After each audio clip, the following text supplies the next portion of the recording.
نحمده ونستعينه ونستغفره ونعوذ بالله من شرور أنفسنا ومن سيئات أعمالنا من يهده الله فلا مضل له ومن يضلله فلا هادي له ونشهد أن لا إله إلا الله وحده لا شريك له وداعيا إلى الله بإذنه وسراجا منيرا وقد قال الله تعالى في كلامه المجيد والفرقانه الحميد أعوذ بالله من الشيطان الرجيم بسم الله الرحمن الرحيم إن الله وملائكته يصلون على النبي يا أيها الذين آمنوا صلوا عليه وسلموا تسليما اللهم صل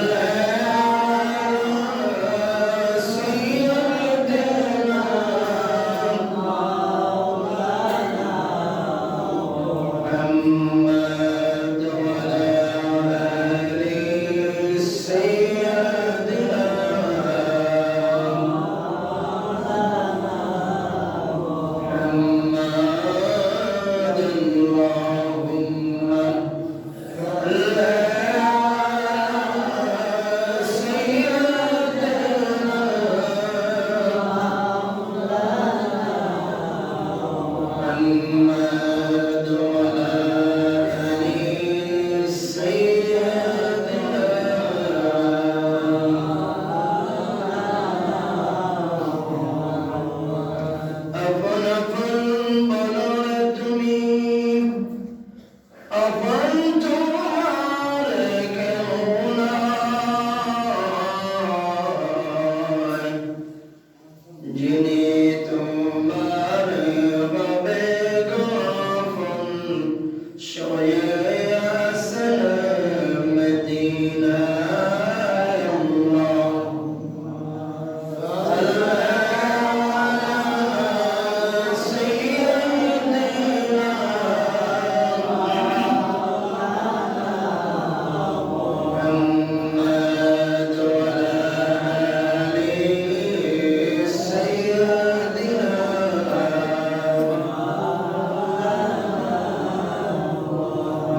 জুমার নামাজে আগত সম্মানিত মুসল্লিয়ানি কেরাম, আসসালামু আলাইকুম ওয়া রাহমাতুল্লাহি ওয়া বারাকাতুহু। আমরা আমাদের মহান আল্লাহ তাআলার দরবারে শুকরিয়া জ্ঞাপন করি, যে মহান আল্লাহ তাআলা আমাদেরকে আগে আগে আসার বসার ব্যবস্থা করে দিলেন এই জান্নাতের বাগানে জুমার নামাজ আদায় করার জন্য। এই জন্য আমরা সকলে শুকরিয়া আদায় করি, বলি আলহামদুলিল্লাহ। এটা রজব মাস, আজকে রজবের 2 তারিখ, ইংরেজি নতুন বৎসরের আজকে 3 তারিখ। এই 2025 সালের জানুয়ারি মাসের 3 তারিখ, আর রজব মাসের হচ্ছে 2 তারিখ। আল্লাহ তাআলা আমাদেরকে নতুন বছরে পা রাখার ব্যবস্থা করে দিয়েছেন, হায়াত দারাজ করেছেন। আমরা রজব মাস পেয়েছি। রজব মাস যখন চাঁদ উদিত হয়, আল্লাহ নবী দোয়া করতেন, আল্লাহুম্মা বারিক লানা ফীহি রজব ওয়া শাবান ওয়া বাল্লিগনা ইলা রমাদান। আল্লাহুম্মা বারিক লানা ফীহি রজব ওয়া শাবান ওয়া বাল্লিগনা ইলা রমাদান।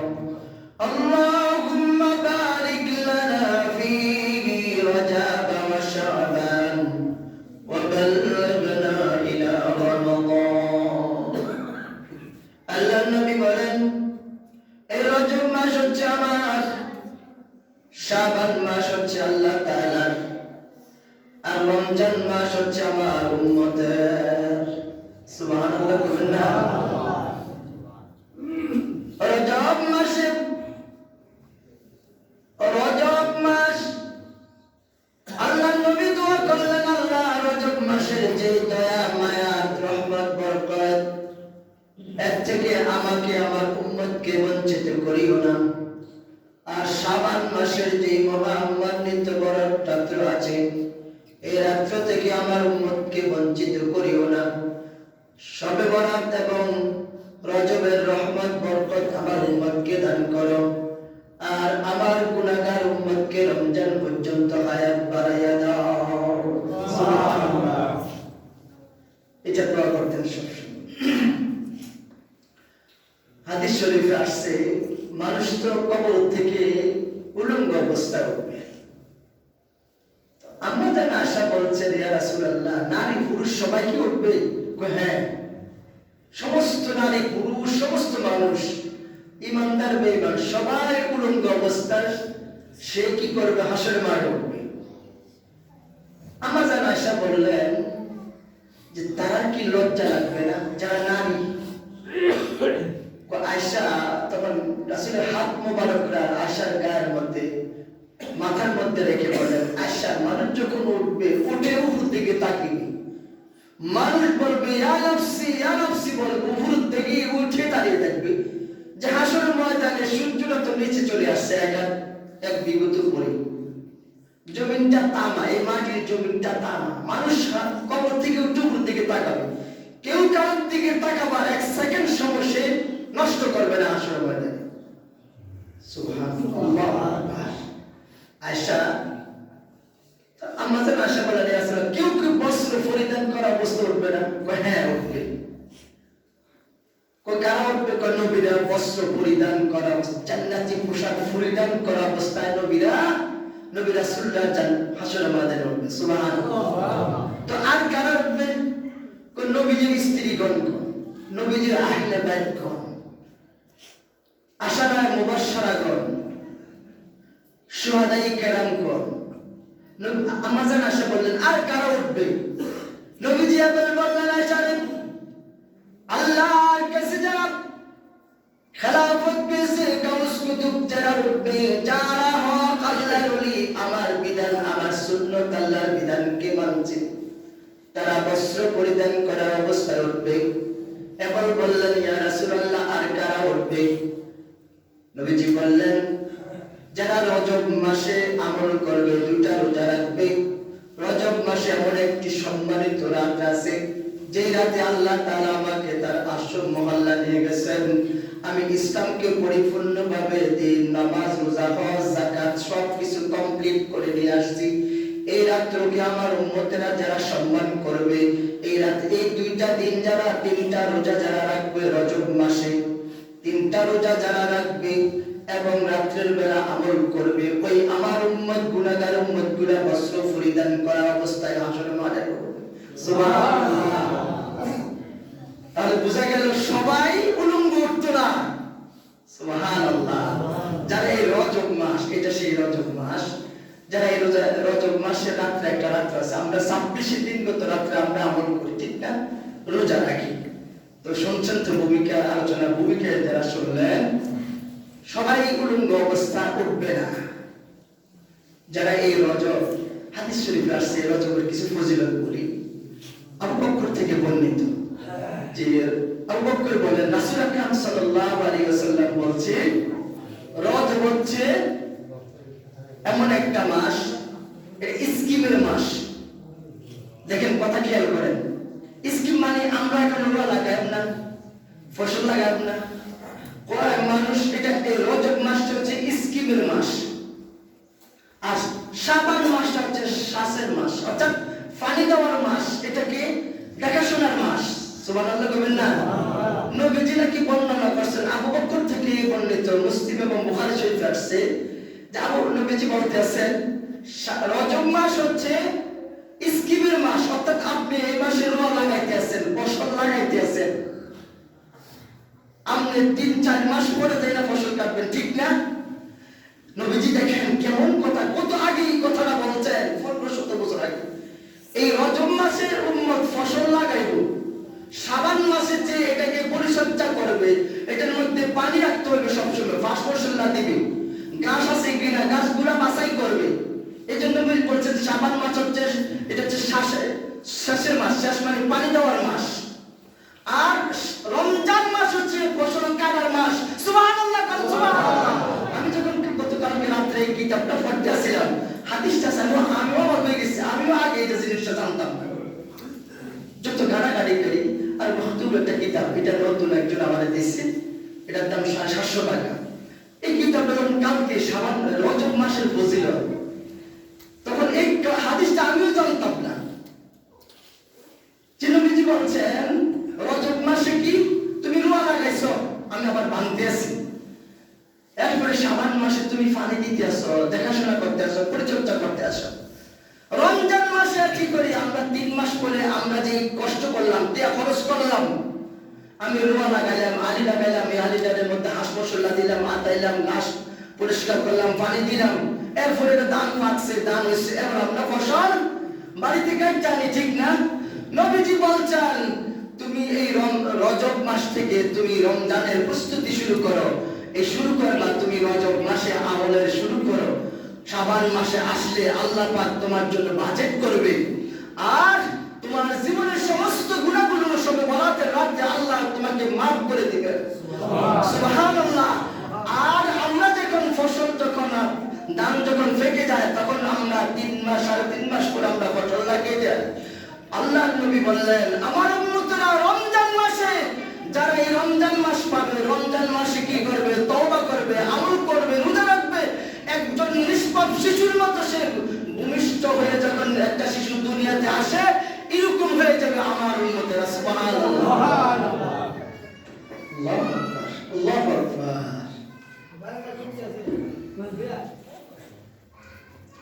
এটা সে একটা হাদিসে আসছে,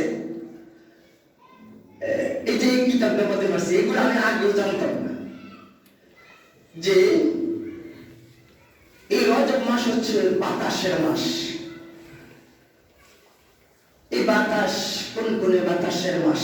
হাদিস নবী আবু হুরায়রা থেকে বর্ণিত, এটা মুসলিম শরীফে আসছে, যে নবীজি বলতেছেন এই রজব মাস হচ্ছে বাতাসের মাস।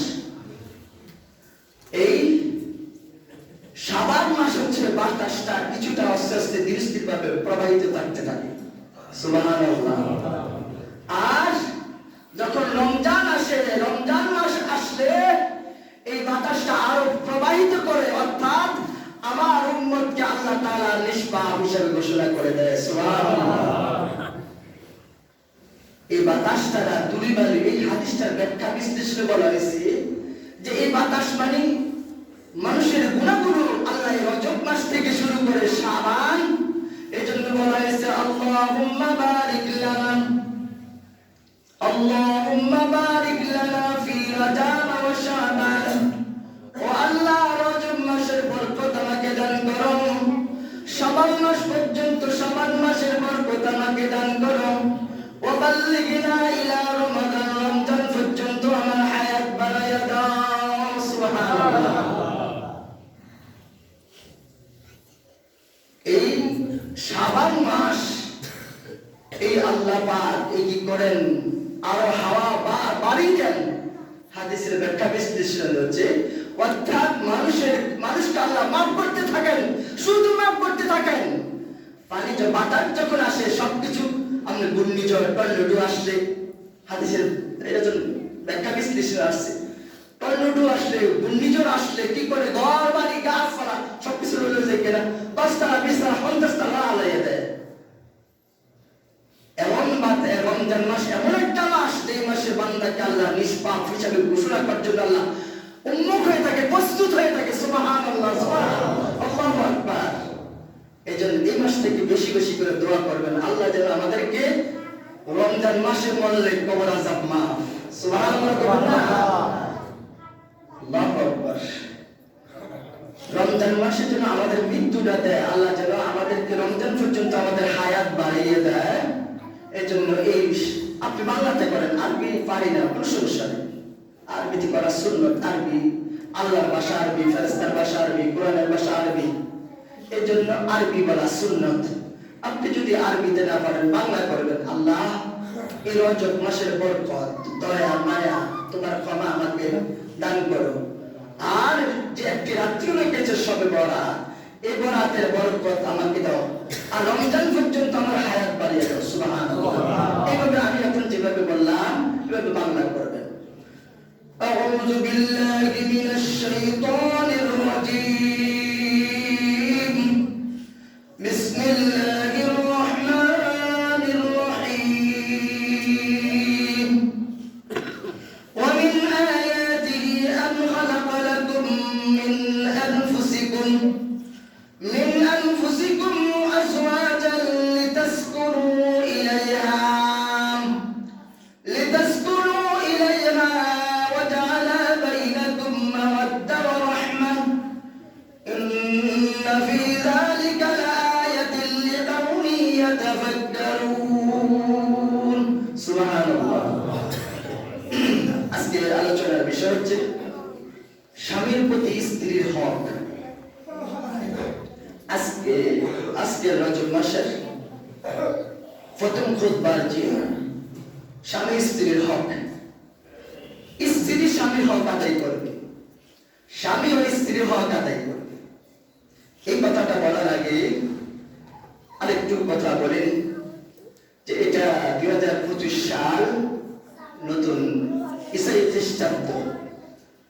এই নতুন বছরের আপনাদেরকে জানাই অভিনন্দন, মোবারকবাদ। আজ পৃথিবীতে মুসলমান সন্তানেরা বিজাতির কালচার বহন করছে। হ্যাপি নিউ ইয়ার, অর্থাৎ নতুন বছরকে সে ইংরেজিতে অভিনন্দন জানায়, মোবারকবাদ জানায়। এই 1 জানুয়ারি রাতের 12টার সময় 2024 সালের 31 ডিসেম্বর রাতের 12টার আগ পর্যন্ত এটা থাকে 24 সাল। যখন কারেক্ট 12টা বাজবে এটা 25 সালে যায়, ডিসেম্বর মাসে 31 যায়। তখন গান বাজনা বাজি ফুটায়। কোন মুসলমান সন্তান, কোন মুসলমান এই নতুন বছর পালন করতে পারে না, এটা হারাম, জায়েজ নেই। আমরা আপনাদেরকে নতুন বছরের শুভেচ্ছা এবং অভিনন্দন জানাই।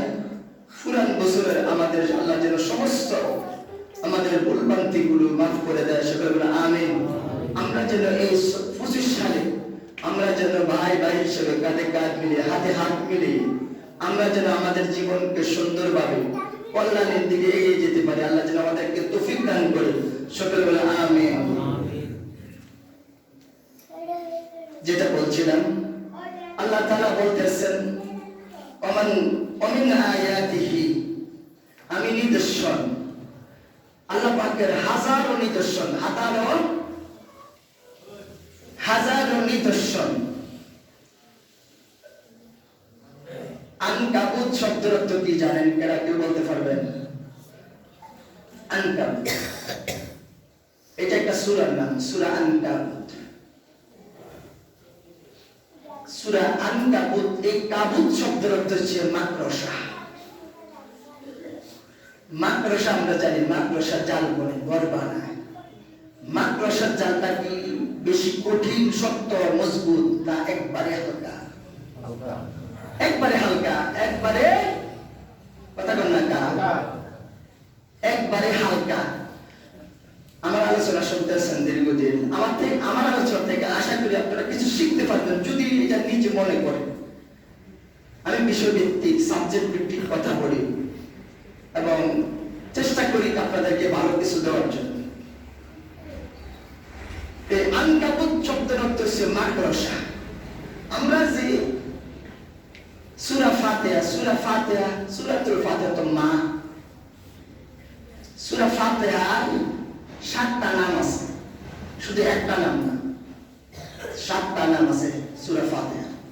আমরা যে সূরা বাকারা করি, সূরা বাকারা শব্দের হচ্ছে গালি, যা খেয়ে দিলাম সময় চলে যাচ্ছে। এই আনকাবুত দিয়ে আল্লাহ তাআলা বলছেন এটা আমার একটা নিদর্শন। পৃথিবীর সমস্ত শক্তিশালী পাওয়ারফুল দুনিয়াতে যারা নিজেদেরকে দাবি করছে এবং করে, এখন যে দুনিয়াতে কেউ নিজের আল্লাহ দাবি করে না।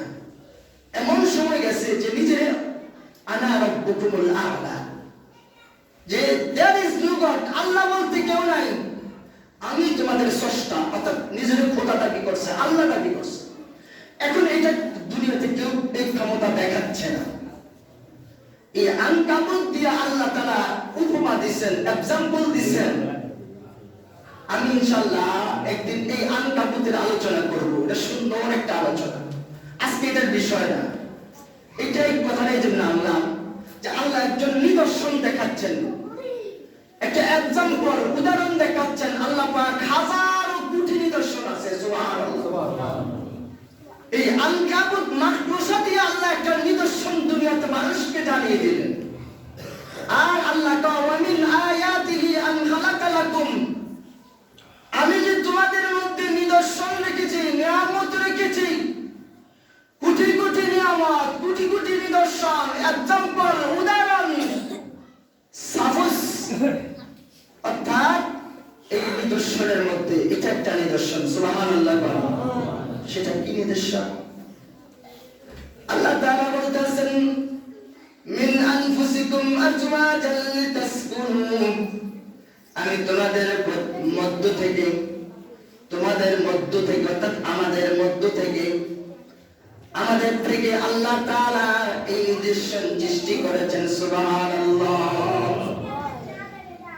মিন আনফুসিকুম আজওয়াজাল লিতাসকুনু ইলাইহা, আমার কোটি নিদর্শন নিদর্শনের মধ্যে, এক্সাম্পলের মধ্যে, নিয়ামতের মধ্যে এটা একটা নিয়ামত। সেটা হচ্ছে কি, এরপর আল্লাহ পাক বলেছেন ইলাইহা ওয়া জাআলা বাইনাকুম, তোমাদের মধ্য থেকে আমি আল্লাহ তোমাদের শান্তির জন্য, সুখের জন্য, তোমাদের আরাম আয়েশের জন্য, তোমাদের ভালোর জন্য আমি আল্লাহ তাআলা তোমাদের জন্য একজন নারী সৃষ্টি করেছি। সুবহানাল্লাহ। আল্লাহ করা এই যে আমাদের জীবন সঙ্গী, আমাদের স্ত্রী, আমাদের মা, আমাদের সন্তান, মেয়ে, এটা আল্লাহ পাকের নিদর্শন, একটা নিয়ামত, আমানত।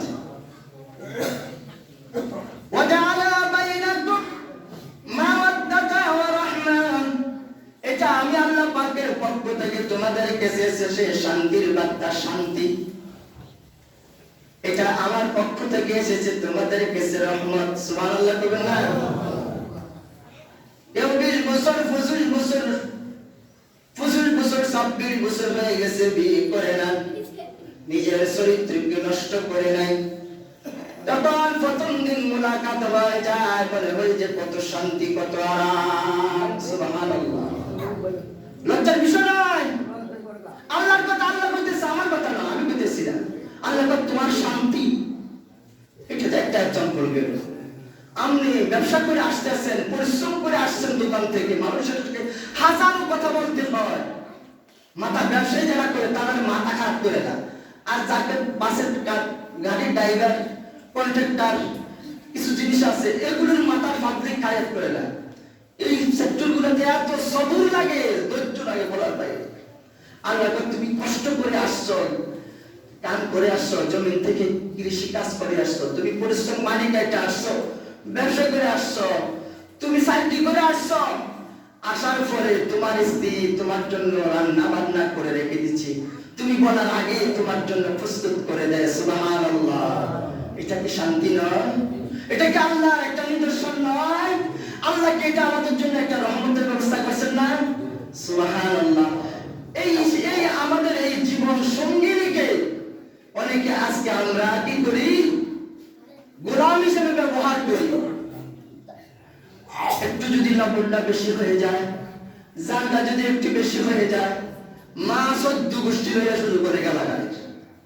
এই মতি লবণ নাই,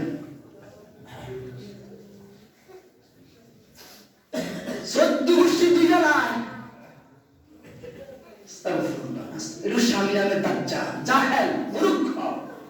আল্লাহ লানাতে গুলোর উপরে যেসব চিন্তা করতে হবে, আমার স্ত্রী হাত ফুরা এই কত কষ্ট করে আমি আপনি পারবো। এতে দেখেন পুরা বাড়া করা, দুধ করা, এক বাচ্চা, এই দুধের বাচ্চা গাছে এটাতে পালন করা 2-2.5 বছর, 4 বছর, 5 বছর পর্যন্ত। এটা যে কত সন্ধ্যা একটা পুরুষ কমছে কয়দিনে আমরা জিউত্রে ঘুমুত কাছাইছি। আর এনদে বাদ খেতেছেন, দায়িত্ব দিচ্ছেন, ঘুমুত কাছাইতেছে। এই যে কষ্টটা করতে আছে, বাচ্চাটা লালন পালন করতে আছে। এরপর আবার আমার স্বামীটা ব্যবসা করে আসবে, আমার স্বামীটা কাজ করে আসবে, সার্কিট থেকে আসবে, আমার স্বামীটা গাড়ি চালায়, তাড়াতাড়ি ইন্তজার থাকে, ভয় থাকে, কম্পন থাকে যে আমার কোনো গালি দেয় না, কোনো মারেনি, কোনো ভয়ে কি করে যে তাড়াতাড়ি রান্না বান্না করে সুন্দর করে স্বামীর জন্য। এই স্বামী স্ত্রীর হকগুলো আদায় করতে হবে। সময় প্রায় কম। 1 নম্বর হক হচ্ছে আপনি যে মহরণা কার্য করেন, আজকে এই বর্তমান প্রেক্ষাপট, এটা হারাম জায়েজ না বলছি আমি। আমার আলোচনা ভিডিও হইতেছে। আপনি 10 লক্ষ টাকা, 15 লক্ষ টাকা, 20 লক্ষ টাকা যদি তার সামর্থ্য থাকে, যদি আদায় করার মতো সামর্থ্য থাকে, এবিলিটি থাকে, ক্ষমতা থাকে, তাহলে সে করো 1 কোটি টাকা করো, আপত্তি নাই ইসলামের।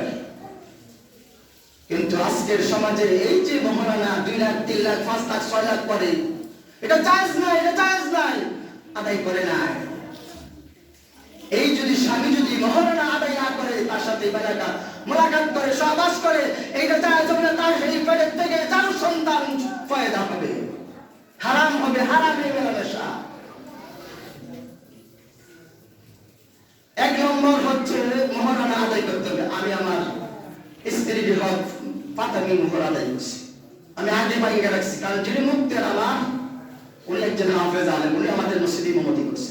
ফকির বাজারের মসজিদে এখন সানি ইমাম, প্রথমে মুয়াজ্জিন ছিলেন, এখন উনি সানি ইমাম, ওনার বেতন 12,000 টাকা, প্রথমে 3,000 টাকা ঢুকছে। আমি যখন তেলকুপি চাকরি করি, আমি ওনার চাকরি দিছি, উনি আমাদের মসজিদে ওনার চাচাতো বোন বিয়ে করছে। আমি আগে বোন বানিয়ে রাখছি যে আমারটা এত টাকা হলে চলবে, আর নাহলে আমি রাজি নাই, চাফাচাফি করা যাবে না। আমি কি দিব এটা আমার ইচ্ছা, এটা ব্যাপারে কোনো কথা হলো যদি হয় সবকিছু বাহিনী আর ঘুরে আসে। আজকে মহারানা হক গুলা আদায় করতে হবে। আমরা যারা স্বামী, যারা বিয়ে করব, এই ব্যাপারে সতর্ক থাকতে হবে। স্ত্রীর প্রত্যেক নারী পুরুষের যৌবন চাহিদা আছেন, আমরা যারা পুরুষ আমাদের চাহিদা আছেন, স্ত্রীর তো চাহিদা আছে। এই জন্য ঘরের মধ্যে স্ত্রীর অন্যদিকে নজর দেওয়া যাবে না, অন্যদিকে যাওয়া যাবে না। অনেকে আমার কাছে আজকে 1-1.5 বছর আগে একজন মহিলা বলছেন, হুজুর একটু আলোচনার সময় একটু কথা বললেন যে আমার স্বামী আমার ফুট বিয়ে করাইলাম, মেয়ে 2জন বিয়ে দিলাম, ছেলে 2জন, ছেলে একজন 2জন বিদেশ থাকে, একজন বিয়ে করাইলাম, নাই রাত ঘুরাছে। এই বুড়া এখন যদি অন্য মহিলার লগে প্রেম করে, ঘরে বউ রেখে প্রেম করতে আছে, তো স্ত্রীর হক আদায় হবো নি। ওরা যদি তৌফিক দেয় অন্য সময় কথা বলবো, সমস্যা আরো কথা আছে বিদায় শেষ করতে পারলাম না, দুঃখিত। ওকে দাওয়ানা আলহামদুলিল্লাহ। শাকিল করে দাও, বন্ধ করে দাও, ভিডিওটা বন্ধ করো। ওকে দাওয়ানা আলহামদুলিল্লাহ রাব্বিল আলামিন, মা আসসালাম, আসসালামু আলাইকুম ওয়া রাহমাতুল্লাহি ওয়া বারাকাতুহু। যারা কাবলা জমা পড়েন সারা